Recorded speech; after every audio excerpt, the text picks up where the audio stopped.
So Manchester United's season will go all the way to June the 3rd, where they will play Manchester City after they got past Brighton and Hove Albion in the FA Cup semi-final on penalties. Going into the game, I definitely didn't have a good feeling, particularly after going out of the Europa League on Thursday. But the only positive was that Harry Maguire was suspended, so even if Ten Hag did want to play him, he wasn't available. And so we did see Luke Shaw and Victor Lindelof as the centre-back pairing. And what was also interesting was that we saw Dalot start at left-back rather than Malacia. And this is something we did see Ten Hag do in the Nottingham Forest game. And as I said in my analysis video of that game, which will be linked in the description, I thought Dalot suited this role perfectly, and in this game he played it very well as well. But another reason why using Dalot on the left side worked was because it enabled Ten Hag to then use Aaron Wan-Bissaka on the right against Mitoma, which was always going to be one of the most intriguing battles of the season, with Mitoma probably the best one-on-one dribbler in the Premier League at the moment, and up there competing with the likes of Kvaratskhelia and Rafa Leao, and even Vinicius Jr. as being one of the most deadly one-on-one dribblers in the whole of Europe. And we can see this when we look at his FB ref report, as when compared against every other attacking midfielder and winger in the Premier League this season. Mitoma ranks in the mid to high 90th percentiles for his successful take-ons,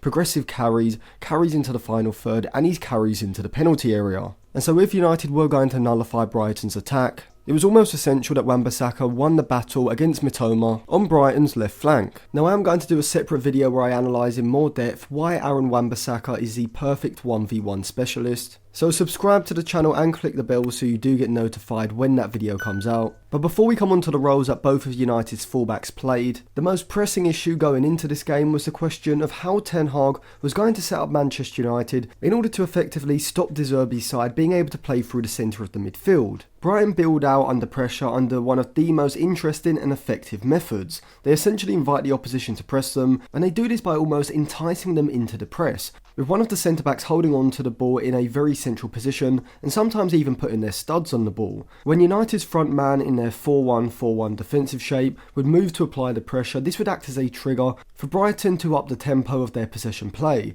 with the pass then being played across to the other centre-back. In this example, it's Lewis Dunk playing the ball to Webster, and from here the two Brighton central midfielders in the double pivot are then tasked with jumping off their presser, with Eriksen and Fernandes pushing up to man press McAllister and Caicedo, opening up a passing lane to then receive the ball as Caicedo does here. And then it's up to McAllister and Caicedo to work the ball out of their feet quickly and find a pass in behind United's midfield line, trying to find either one of the two fullbacks or one of the two forwards dropping off between the lines. The problem against Brighton comes when they were able to create numerical overloads in the centre of the pitch. If you watch Brighton in possession, you can see not only why Guardiola thinks so highly of De Zerbi and Brighton, but also how their possession strategy could be considered evolutionary in the modern game, as De Zerbi's side focus heavily on building out through the centre, recognising that whilst progressing the ball down the flank can be the easier option against a narrow, compact defensive unit like Manchester United's, it doesn't get you in behind the midfield. Whereas if you instead look to use the opposition's high press against them,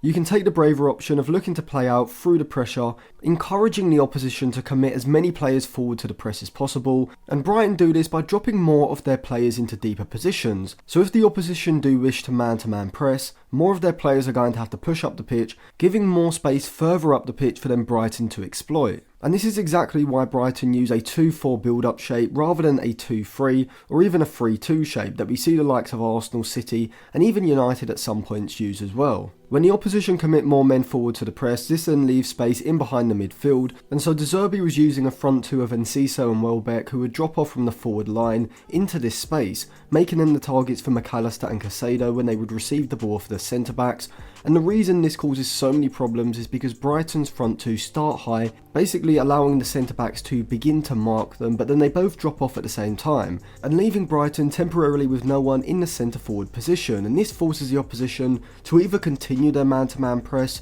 by allowing both centre-backs to push out of the back line, with the trade-off obviously being that now there is a massive space in the middle of your defensive line, and then this allows the two wingers Mitoma and March, who are positioned high and wide, to make diagonal runs into the space looking to receive direct long passes from the keeper or the centre-backs. If the opposition doesn't commit both centre-backs forward to the press, now Brighton have a spare man in the centre of the pitch. And this is why I think we saw Ten Hag adapt his defensive strategy, as whilst Eriksen and Fernandes were still man-to-man pressing McAllister and Caicedo, the two wide midfielders, Anthony, Rashford or Martial, who all played in one of those positions throughout the game, would instead be pressing zonally and not man-to-man pressing the fullbacks, but holding narrow positions alongside their central midfielder, giving United an extremely horizontally compact defensive shape. And because the United wide players were sitting so narrow, it also allowed them to cut off the passing lanes into Enciso and Welbeck between the lines in the half space, and instead force Brighton out to a more predictable avenue out wide, a much better area of the pitch for United to defend. But in order to make sure that Brighton didn't have a numerical advantage in the midfield,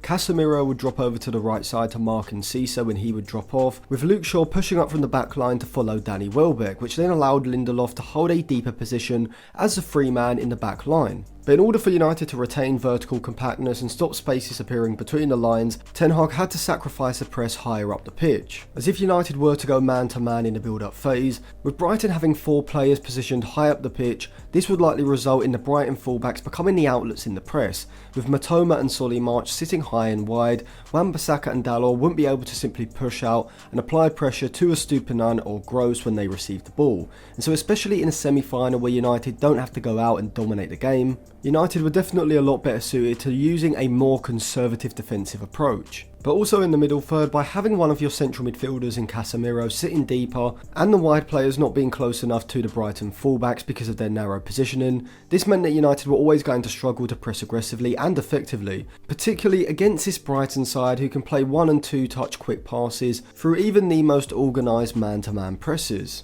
And so this is why we saw Ten Hag go with a much more conservative approach, not even attempting to win the ball back around Brighton's box and choosing instead to retreat and only initiate a press when Brighton bordered on the middle third. And so Ten Hag's side, for the majority of the time that Brighton had settled possession in the middle third, did a very good job of restricting them to funneling the ball out to the flanks rather than progressing the ball through the centre. But Brighton aren't a side who struggle for creativity in the final third, particularly on the flanks. I've already spoken about Mitoma's ball carrying ability, but Solly March on the other side also showcased his dribbling ability. But I think because Dalot was a right-footed defender playing as a left-back, this actually helped him against the left-footed Solly March, as any time the Brighton man looked to drop a shoulder and come inside on his stronger left foot, he was also coming inside onto Dalot's stronger right foot, making it a lot easier for Dalot to defend in these areas than say a left footer like Luke Shaw. For the majority of the time, I thought Dalot defended pretty well against Solly March, even though in extra time he did allow him to cut inside on his left foot a bit too easily, but he made up for it with a game-saving recovery run,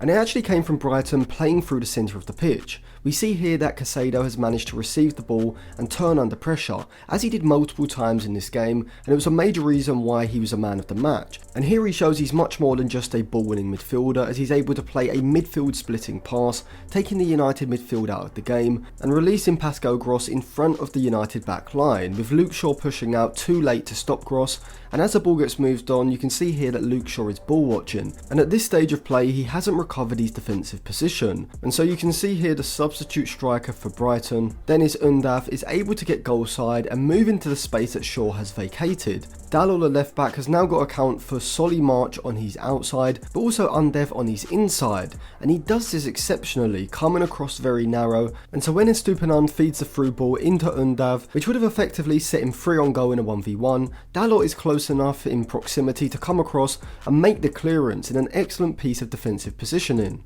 But it was Wan-Bissaka on the right side who was a standout defensively, as he kept Matoma quiet for pretty much the whole game, whilst the Japanese international was able to get in behind Wan-Bissaka one time that I can remember in the first half. I'm pretty sure that in every other 1v1 situation, Wan-Bissaka either dispossessed Matoma or at the very least forced him to release the ball with a pass. And so from a defensive point of view, the two fullbacks were outstanding, and whilst I don't think that Dalot was as good as Wan-Bissaka, having a couple of tricky moments against Solly March, he was very good for most of the game as well. Alongside the use of an incredibly narrow midfield, enabling the wide midfielders to cut the passing lanes into the half spaces, alongside the decision to drop off and only initiate the press in the middle third, were the keys to Ten Hag nullifying a lot of Brighton's strengths in possession. And sometimes in knockout football, you've got to play more conservative and make these sorts of tactical adjustments, and from a defensive point of view it paid off, with Brighton recording an XG of 1.22, which while still being higher than United's 0.84,